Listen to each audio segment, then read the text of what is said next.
একজন নারী যখন কথা বলে তখন ভেবে নেবেন যে সবটা ঠিক আছে। একটা নারী যখন ঝগড়া করে তখনও ভাববেন সব ঠিক আছে। কিন্তু যখন কোনো নারী চুপ হয়ে যাবে তখন ভেবে নেবেন যে একটা ঝামেলা হয়ে গেছে। কারণ নারীদের জন্য চুপ হয়ে যাওয়াটা হচ্ছে লাস্ট একটা স্টেজ।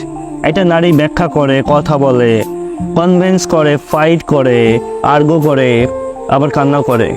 কিন্তু যখন তার কাছে মনে হবে যে সব কিছুই বৃথা, just waste, she get silence, সে একেবারে চুপ হয়ে যাবে। একটা নারী বাহির থেকে কখন শান্ত হয়ে যায় জানেন?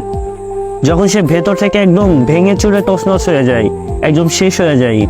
এই জন্য একটা নারী যখন চুপ থাকে তাকে কথা বলার সুযোগ করে দেন, তার কথাগুলো শুনুন, জানতে চান। কারণ একজন নারীর চুপ থাকা যদি বেশি সময় ধরে চলে তাহলে ভেবে নেবেন যে আপনি আপনার শখের নারীকে হারিয়ে ফেলেছেন। আমার এই কথাগুলো না মনোযোগ সহকারে শুনবেন।